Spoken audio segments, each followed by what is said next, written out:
Olá, tudo bom? A gente vai dar continuidade à resolução do Enem 2024, prova de matemática, agora com a questão 152 do caderno azul, beleza? Então, bora lá. Ele pergunta, a ordenação dos saltos S1 é maior para o menor.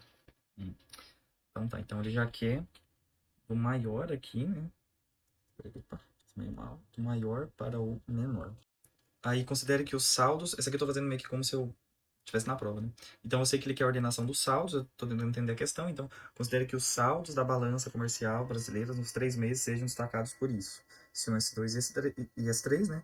S1 em junho de 2009, S2 em janeiro de 2010, junho de 2010. Beleza, então entendido aqui mais ou menos, é um valor de total de importação e exportação. Então assim, pela lógica, né, o saldo que ele exportou menos o que importou, né? O que entrou menos o que saiu, né? Então, o gráfico apresenta o valor total de exportações e o valor total de importações ao longo de um período em bilhão. O saldo da balança comercial é dado pelo valor total das exportações. Então, tá, o que é o saldo que ele quer que a gente ordene, né? Exportações menos importações, certo? Então, basicamente, a gente precisa ver aqui o que é a questão do saldo. Vamos lá.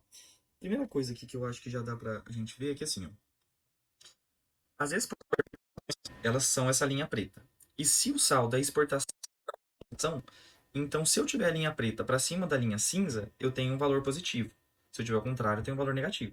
Que é o que acontece aqui em janeiro de 2010. Janeiro de 2010, a gente vê que a gente tem mais exportação do que importação. Não, a gente tem ao contrário, né? Mais importação do que exportação, né? Exportação está para baixo. Se é assim, é um saldo negativo.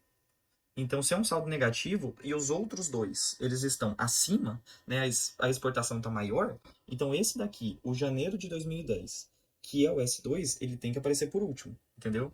Então, a partir daí, a gente já sabe que não pode ser essa, não pode ser essa, não pode ser essa. Só pode ser, então, ou A ou B. E a questão é saber qual que vai ter um saldo maior, ou seja, qual que o gap é maior, né? Qual que esse espaço aqui é maior.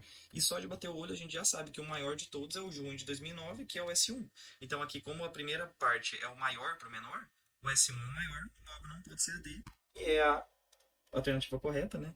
Letra A, ok? Se fosse para ver isso, assim, outra coisa, né, que é importante, é que isso é permitido também porque a escala aqui, ela é de um em um mesmo, né? Porque se ela não fosse de um em um, se ela fosse variável, aí podia ser que aqui fosse menor do que aqui, entendeu? Por exemplo. Mas aqui, como é de um em um, o tamanho ele representa de fato o que parece, né? O que é intuitivo. Então, no caso aqui, se a gente fosse ver, ó, essa daqui você teria 10 aqui e 14,5 aqui. Logo, o saldo aqui, ele é de 4,5, né? E aqui é de 17,1 para 14,8. Logo, o saldo é de, se fosse 15, seria 2,1. Então, mais 0,2, 2,3, certo? Então, é coerente que seja a ordem S1, S3, S2, tá? Porque essa daqui nem precisa calcular, porque é a única que está negativa. Então, ele é o menor dos saldos, com certeza. Beleza? Então, questão bem fácil, bem tranquila de resolver na hora. Espero que você tenha acertado também. No mais é isso, muito obrigado e até a próxima.